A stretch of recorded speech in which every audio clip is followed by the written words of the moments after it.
Part 1లో మనము modal verbs గురించి తెలుసుకుందాం. వాటిలో can, could, shall, should, will, would, may, might, must, ought to వీటిని మనము మోడల్ వర్బ్స్ అంటామని, ఇవి జీవితాంతం హెల్పింగ్ వర్బ్స్ కానీ పనిచేస్తాయని తెలుసుకున్నాం. వాటిలో కెన్ గురించి మనం ఆల్రెడీ చర్చించుకుందాం. ఇప్పుడు కుడ్ గురించి చర్చించుకుందాం. కుడ్ను మనం పాస్ట్ ఎబిలిటీని చెప్పడానికి ఉపయోగిస్తాం. పాస్ట్ ఎబిలిటీ అంటే మనకు గతంలో ఉన్నటువంటి సామర్థ్యం, అంటే ఆ సామర్థ్యము ఇప్పుడు లేకుండా పోవచ్చు. For example, I could run 5 miles when I was young. నేను చిన్నప్పుడు 5 కిలోమీటర్లు పరిగెత్తేవాడిని. ఐ కెనాట్ రన్ నౌ అంటే ఇప్పుడు నాకు ఆ సామర్థ్యం లేదు. అంటే ఈ కుడ్ మనం ఉపయోగించి గతంలో ఉన్నటువంటి సామర్థ్యాన్ని తెలియజేస్తున్నాం. ఆ విధంగానే ఇంకో ఎగ్జాంపుల్ తీసుకుంటే, I could eat 20 chapatis when I was young. నేను చిన్నప్పుడు 20 చపాతీలు తినేవాడిని. అంటే అప్పుడున్నటువంటి పాస్ట్ ఎబిలిటీ, అప్పుడున్నటువంటి సామర్థ్యం. కానీ ఇప్పుడు ఐ కెనాట్ ఈట్ నౌ, ఇప్పుడు నేను తినలేను. అనగా ఈ కుడ్ను మనము పాస్ట్ ఎబిలిటీని చెప్పడానికి ఇక్కడ కుడ్ ఉపయోగించి మనము ఎదుటి వారికి చెప్తాం. అంతేకాకుండా ఈ కుడ్ని మనం మర్యాదకపూర్వకమైన రిక్వెస్ట్ని తెలియజేయడానికి కూడా వాడతాం. For example, could I use your mobile sir? నేను మీ యొక్క మొబైల్ను యూజ్ చేసుకోవచ్చా? ఇలా అడిగినప్పుడు మనము కుడ్డును ఉపయోగించడం వల్ల ఆ వాక్యంలో పొలైట్నెస్ వస్తుంది, మర్యాదకపూర్వకంగా ఉంటుంది. అదేవిధంగానే could you tell me sir? కాస్త చెప్తారా? Could you give me your support sir? ఈ విధంగా మనము కుడ్ని మర్యాదపూర్వకమైన రిక్వెస్ట్ని తెలియజేయటకు వాడతాం. అదేవిధంగా could you please allow me inside? నన్ను కాస్త లోపలికి రాణిస్తారా?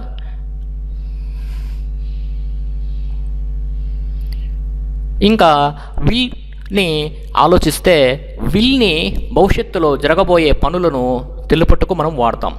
For example, he will go to Mumbai tomorrow. అతను ముంబాయి రేపు వెళ్తాడు.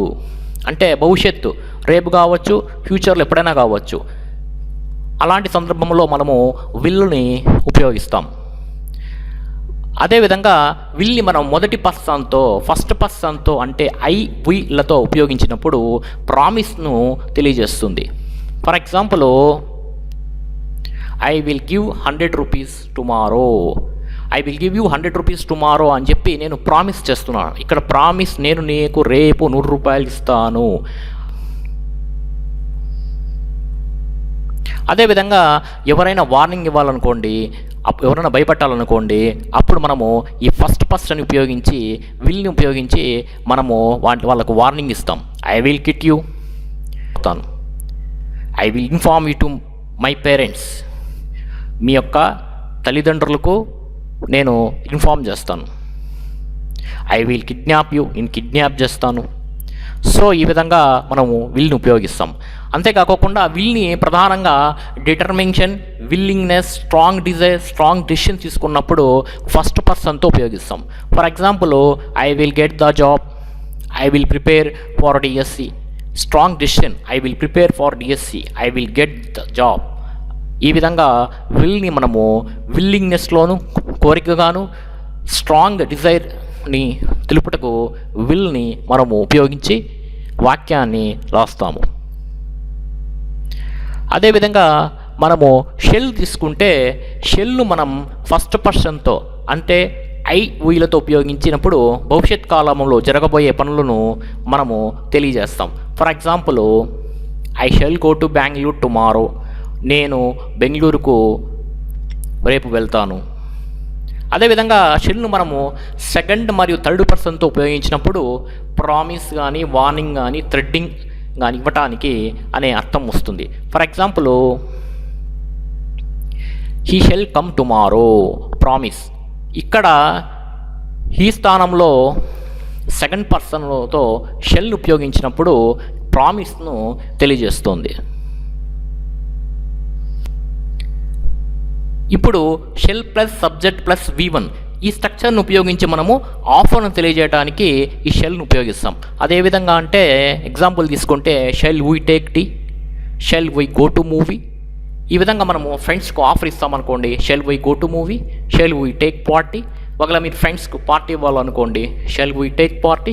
ఈ విధంగా ఆఫర్ను ఎవరికైనా ఆఫర్ను ఇవ్వడానికి shall plus subject plus V1 యొక్క రూపంలో, ఈ స్ట్రక్చర్ రూపంలో మనము నేర్చుకుంటే మనము షెల్ను ఉపయోగించి ఆఫర్ను తెలియజేయడానికి ఈ వాక్యాన్ని మనము ఉపయోగించుకోవచ్చు. ఒక్కొక్కసారి ఈ ఆఫర్ను మనము సజెషన్గా కూడా ఉపయోగించి రాయొచ్చు. సో ఎగ్జామినేషన్ పాయింట్ ఆఫ్ వ్యూలో కానీ ఆలోచిస్తే ఇక్కడ ఐ మస్ట్ గో, నేను వెళతాను, స్పీకర్ ఓన్ డిసిషన్ అంటే అతనిలో మనసులో ఉన్నటువంటి ఒక కోరిక, కంపల్సరీ సొంతంగా తన మనసులో పుట్టినటువంటి కోరిక, కాబట్టి దాన్ని ఐ మస్ట్ గో, నేను తప్పకుండా వెళ్తాను. Next I have to go, ఎవరన్నా మీకు ఫోర్స్ చేస్తే వెళ్ళు వెళ్ళు వెళ్ళు అని, మీరు అప్పుడు ఏమంటారు? ఐ హ్యావ్ టు గో, సరే వెళ్తాను. సో ఒకవేళ మీరు వెళ్ళాలనుకుంటే సాఫ్ట్గా ఐ షుడ్ గో. అంతేకాకుండా ఐ ఆట్ టు గో, దీన్ని ఎక్కడ ఉపయోగిస్తామంటే మోరల్ రెస్పాన్సిబిలిటీ, సోషల్ రెస్పాన్సిబిలిటీ ఉన్నప్పుడు మనము ఈ ఆట్ టు గో అనేటువంటి దానిని మనము ఉపయోగిస్తాం.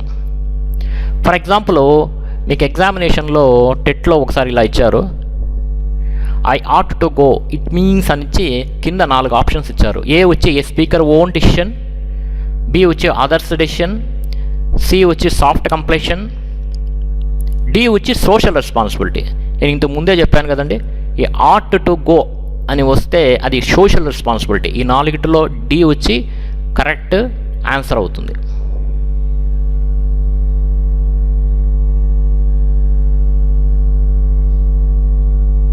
సో మీకు నెక్స్ట్ వీడియోలో మిగిలినటువంటి మోడల్ వర్బ్స్ గురించి తెలియజేయడం జరుగుతుంది. Thank you very much.